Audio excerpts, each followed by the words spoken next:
Everyone, मैं हूं आपका दोस्त और होस्ट गौरव और आप सभी का स्वागत करता हूं अपने चैनल गुड़गांव प्रॉपर्टी सॉल्यूशन पे। फ्रेंड्स, जब आप अफोर्डेबल सुनते हैं तो मन में कई सारे के क्वेश्चंस आते हैं। सबसे पहला पॉइंट होता है कि अफोर्डेबल के फ्लैट छोटे होते हैं, क्या बिल्डर की मटेरियल क्वालिटी अच्छी नहीं होती, क्या जो सोसाइटी की मेंटेनेंस होती है वो सही से होती है नहीं।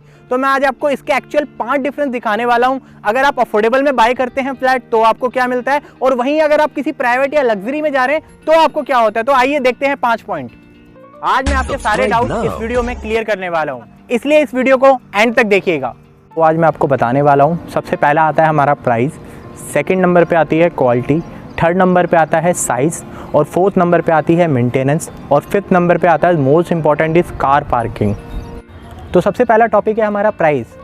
गुड़गांव में जब ये अफोर्डेबल पॉलिसी लॉन्च हुई थी 2013 में, तो गवर्नमेंट ने फिक्स किया था जो आपका कारपेट एरिया है उस पर आपका 4000 रुपये का प्राइस रहेगा फिक्स, और जो आपका बालकनी है वो 500 रुपीज़ पर स्क्वायर फीट रहेगी। इसके अलावा सिर्फ अफोर्डेबल में एक चार्ज आज की डेट में और लिया जाता है, वो है आपका GST, जो आज की डेट में टोटल वैल्यू पे सिर्फ 1% लगता है। गाइस, दूसरी तरफ बात करें प्राइवेट की, तो प्राइवेट में किसी भी बिल्डर का कोई फिक्स प्राइस नहीं होता है, वो डिपेंड करता है उसकी लोकेशन और उसकी ब्रांड वैल्यू पे। आज की डेट में द्वारका एक्सप्रेसवे पे 6000 रुपये से लेके 10,000 रुपये पर स्क्वायर फीट तक के प्रोजेक्ट आपको मिल जाते हैं, और साथ ही साथ अगर आप इस पे GST की बात करेंगे तो 5% टोटल वैल्यू पे GST कॉस्ट किया जाता है बिल्डर के थ्रू। जिसका बजट 40 से 50 लाख तक का है उसको गुड़गांव में प्राइवेट सोसाइटी में फ्लैट नहीं मिल पाता, लेकिन अफोर्डेबल हाउसिंग के स्कीम के चलते उसे 26 लाख में ही 3 BHK फ्लैट सोसाइटी में मिल जाता है। मिडिल क्लास फैमिली के लिए ये काफ़ी अच्छा ऑप्शन अवेलेबल है गुड़गांव के अंदर।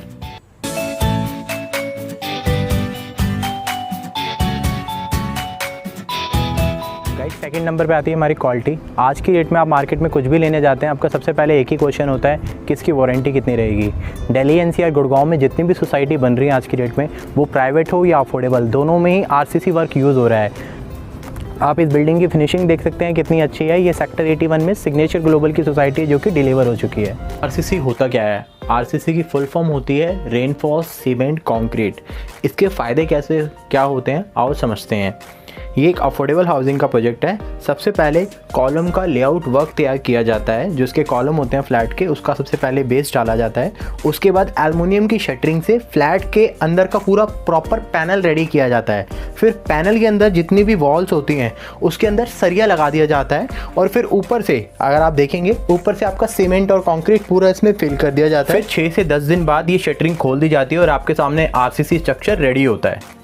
गाइस, RCC के फ़ायदे। RCC का जो सबसे पहला पॉइंट होता है ये होता है जो उसका स्ट्रक्चर होता है वो काफ़ी, इसकी स्ट्रेंथ काफ़ी अच्छी होती है। सेकंड जो इसका पॉइंट है, जो उसकी वॉल होती है वो कम एरिया लेती है, जिसके कारण जो आपको फ्लैट का इंटरनल एरिया, जैसे यानी हम कारपेट एरिया बोलते हैं, वो आपको ज़्यादा मिलता है।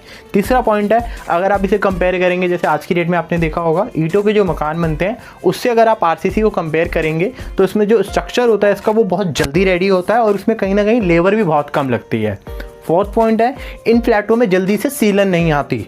और अगर आप बात करें बिल्डिंग की फिनिशिंग की, आप इंडोर देखें या आउटडोर, तो आपको काफ़ी अच्छी मिलती है। प्राइवेट हो या अफोर्डेबल, दोनों में ही RCC वर्क यूज़ हो रहा है, लेकिन जो प्राइवेट है उसमें कहीं ना कहीं मटेरियल क्वालिटी थोड़ी अच्छी होती है। सिंपल सी बात है, आप चाय में जितनी चीनी डालोगे आपको वो उतनी मीठी लगेगी।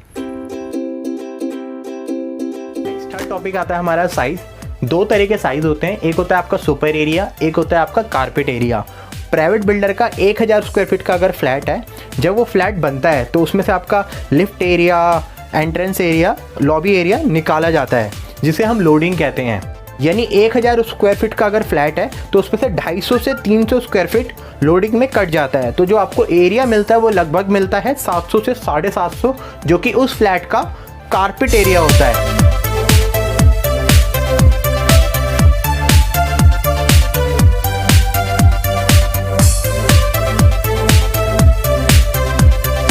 लेकिन अगर आप अफोर्डेबल में देखेंगे तो अफोर्डेबल में सभी बिल्डरों को ये कहा गया है जो आपको कॉस्टिंग है वो आपको कारपेट एरिया पे लेनी है, ना कि सुपर एरिया पे। कोई भी बिल्डर सुपर एरिया पे फ्लैट सेल नहीं कर सकता अफोर्डेबल हाउसिंग में। अब अगर आप कंपेयर करेंगे, एक प्राइवेट ग्रुप की अगर एक सोसाइटी का 70 लाख का फ्लैट 1000 स्क्वायर फीट का अगर आप बाय करते हैं, तो जो उसको एक्चुअल बायर को कारपेट एरिया मिलता है वो मिलता है 700 से 750 स्क्वायर फीट।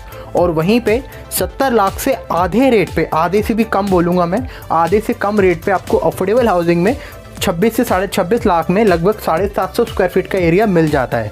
तो अगर आप देखेंगे सुपर एरिया पे कॉस्ट लेने के कारण कहीं ना कहीं प्राइवेट थोड़ा कॉस्टली पड़ता है और अफोर्डेबल जो है वो बहुत रीजनेबल रेट पे आपको मिल जाता है।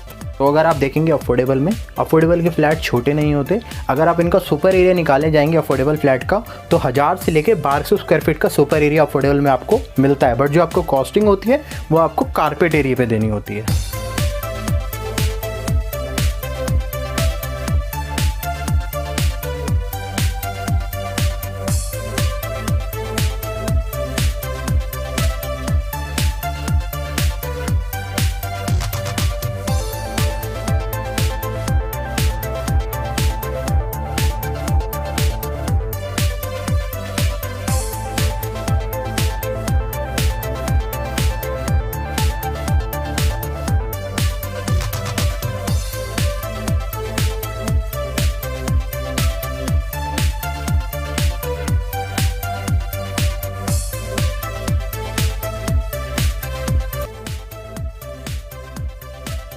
फोर्थ टॉपिक आता है हमारा मेंटेनेंस। आज की डेट में आप किसी भी चीज़ को कैसे मेंटेन कर रहे हैं यही डिपेंड करता है उसके कल के लिए कि वो कैसी रहेगी।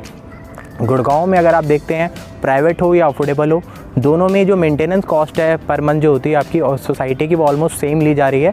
बट अफोर्डेबल हाउसिंग में जब 2013 में ये पॉलिसी लॉन्च हुई थी तब ये कहा जाता था कि आपकी 5 साल की जो मेंटेनेंस है वो फ्री ऑफ कॉस्ट रहेगी, जबकि ऐसा अभी तक होता हुआ दिखाई दे नहीं रहा है।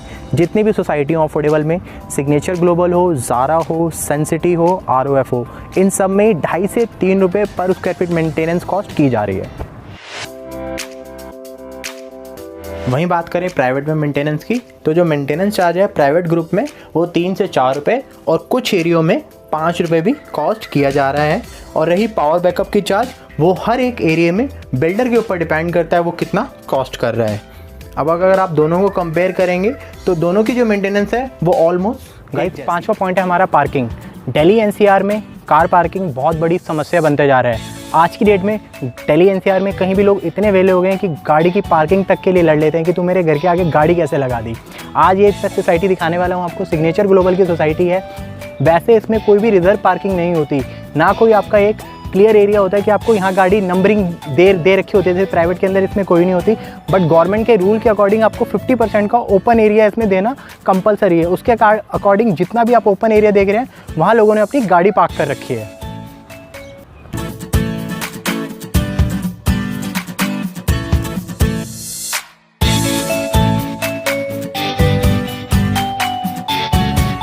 वहीं बात करें हम प्राइवेट में पार्किंग की तो आपकी इसमें ओपन में भी पार्किंग होती है, प्लस साथ ही साथ आप देख रहे होंगे बेसमेंट पार्किंग भी होती है।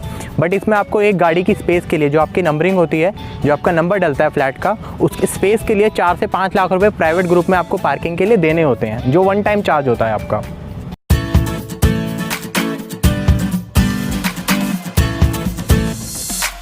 प्रॉपर्टी से रिलेटेड मैं आगे भी आपके लिए ऐसे ही वीडियो लाता रहूँगा। अफोर्डेबल में आए या प्राइवेट में आए वो मैं इस चैनल पे डेफिनेटली लेके आऊँगा, तो आप प्लीज़ इस चैनल को अभी सब्सक्राइब कर लें।